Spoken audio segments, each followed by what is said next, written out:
Hey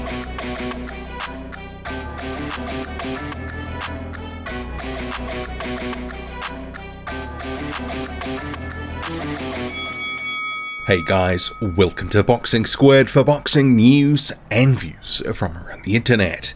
Joseph Parker has signed with Sky Sports Boxing and promoter Boxer. So this is not necessarily a massive surprise, but there were some people thinking the Joyce fight would get done and that would happen with Frank Warren in Queensbury. But no, this is not going to be his next fight. You can guarantee that. We'll talk about that in a moment. But to Parker's statement, and then to Ben Shalom and Adam Smith from Boxer and Sky Sports Boxing, respectively. So Parker, in his statement on social media, says, "In signing with Boxer and Sky Sports Boxing, I'm excited for the next phase of my career to become a two-time world champion on the best TV platform in Sky Sports. I've had a great relationship with Sky Sports in the past with many great nights against the leading British heavyweights. I'll fight absolutely anyone put in front of me, and you will all see me in action real soon." Thanks to Ben Shalom and to David Higgins for making this happen. Ben Shalom, the promoter for Boxer, David Higgins, his manager/advisor. So moving on to Ben Shalom from Boxer, and this is from boxingscene.com. Impossible apparently for me to get on their press release list for Boxer, but Shalom says this is a massive signing for Boxer. Joe Parker is one of the best heavyweights in world boxing, and we are delighted to welcome him to the team. Every ranking body has him high in their list, and now he's entering his prime. We look forward to taking him back to world title opportunities and some huge events here in the UK. Further down, you've got Adam Smith, head of boxing development for Sky Sports, says, "I'm absolutely thrilled that Joseph Parker is joining the new era of Sky and Boxer. This is a major announcement in the heavyweight division. I have known Joe for years, and he has always brought entertainment and will fight anyone. Moreover, he is a charming gentleman and is revered over on our shores just like he is in New Zealand. We will get right behind Joe as he aims to become heavyweight champion all over again." And then it continues, Parker's debut will be announced in the near future. So Joseph Parker joins Sky and Boxer. So this is some big news for Parker in his career, and obviously the what next becomes a little bit clearer. There had been a lot of talk from Frank Warren, Queensbury, that there would be a fight between him and Joyce. That was talked about in particular on the Tyson Fury Dillian Whyte undercard. There was an interview, and what people didn't seem to remember from that was Parker and Joyce said they were close to a deal but hadn't agreed a deal. But Frank Warren, egging that on, wanting to basically say the fight was made, said it was likely happening for July, and then recently said it was going to be happening for September.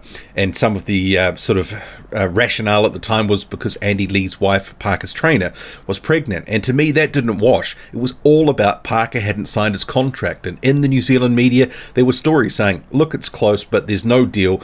They haven't got the right offer for Joseph Parker. And clearly, the right offer has now presented itself with Joseph Parker joining Sky Sports Boxing and Boxer XX. So what does this mean now? Because you look at the Boxer stable, not a lot there at the moment, but I think I know what's coming. But in terms of Hughie Fury, he's the sort of had been the most high-profile stable heavyweight in the Sky Sports and Boxer stable. He's fighting Michael Hunter on the 2nd of July. And then you've got Fraser Clark, and you've got a couple of other lower-level sort of prospects that are sort of coming up. Some of them that Parker will never fight, like Steve Robinson, etc. But you do have potential options coming down the pipe, I believe, in Dillian Whyte. So those two, both on social media, said, let's fight, let's have a rematch.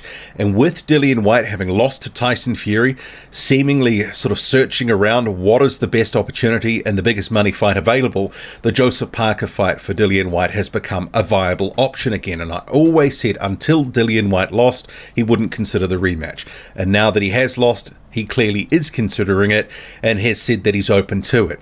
And with Dillian Whyte also being a promotional free agent, I could see him joining with Sky and this being the next thing for both of these guys. Parker's been gagging for the rematch since they fought in 2018. A little bit of controversy with that fight, accidental head clash early on in the fight. Parker went down and Dillian Whyte, surviving late on when he was dropped in the 12th round, barely made it out of the round and got a close win in the end.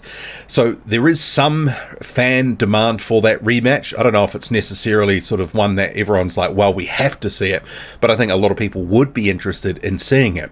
In terms of other options, well, if Hughie Fury beats Michael Hunter, I don't know if we need to see Hughie Fury versus Joseph Parker again. That was a pretty dire fight from the sort of entertainment standpoint. And the winner of that fight between Hunter and Fury seemingly is going to be in line to face the winner of Daniel Dubois and Trevor Bryan. So we'll have to see what happens with that sort of side of the coin. Someone like a Fraser Clark is probably a bit too sort of lower down in his development to really be in the conversation of a fight with a guy like Joseph Parker just yet. But if Parker hangs around for a few years, who knows what could happen. But my pick would be Dillian Whyte, Joseph Parker, soon to be made, and that's probably going to be a pay-per-view event on Sky Sports. And obviously they've done that before. It did reasonably well. Both got really well paid. And let's face it, they talk about wanting to become a heavyweight champion of the world, but Parker and a lot of these top guys, they're about the legacy as long as it comes with the money. So a money fight, if it's with Dillian Whyte, 100% is going to happen next. So I don't mind it, and that would get Joseph Parker, I guess, closer to a title. He's already well ranked in a number of the sanctioning bodies as referenced by Ben Shalom. He's in the top 5 of the WBC and number 2 in the WBO. So there is options and room to move in terms of positioning. And potentially a White and Parker fight could be eliminator for something. Probably not in the WBA because they've got too many guys and different eliminators and all that sort of stuff. But elsewhere, yeah, it's a possibility. But for Parker, he obviously believes that his future is well placed with Boxer and Sky at this point, and he does have a pay-per-view opportunity potentially there. In terms of saying it's the best TV platform in Sky Sports, obviously that could be taken a certain way to say that DAZN can't deliver. But I guess one thing will be clear. Parker got some soft lobs on his DAZN deal. The couple of tune-ups that he had against like Shondell Winters, Alex Leopai, all that sort of stuff. He's not going to get that with Sky Sports Boxing and Boxer. They're going to put him in meaningful fights because they're not going to waste money and be seen to be wasting money. They're not going to give him $1 million paydays for tune-ups. That's not going to happen. So I expect Parker to be matched relatively tough in his next fight if it's not Dillian Whyte. It'll still probably be someone halfway decent at the very least. What do you make of this deal? And I know some people are going to be a bit aggrieved that Parker's not fighting Joyce, but the fact they never had a deal, people can't say he withdrew from that fight because he never accepted it. And that's the realities of boxing in the modern day. If the deal's not there and it's not agreed, well, it is what it is. You can go off and do whatever you want. And he was a promotional free agent. He's exercised his right to sign with whatever platform he wants. But some people, I'm sure, will be salty. I like that fight for Joe Joyce, actually. I didn't think that was a good style matchup for Joseph Parker at all. I much prefer the Parker-White fight in terms of a fight that I think Parker is more likely to win. I'll say that now, but drop a comment loud and often. Hit like, hit subscribe, follow me on Twitter, boxing_squared. I'm out.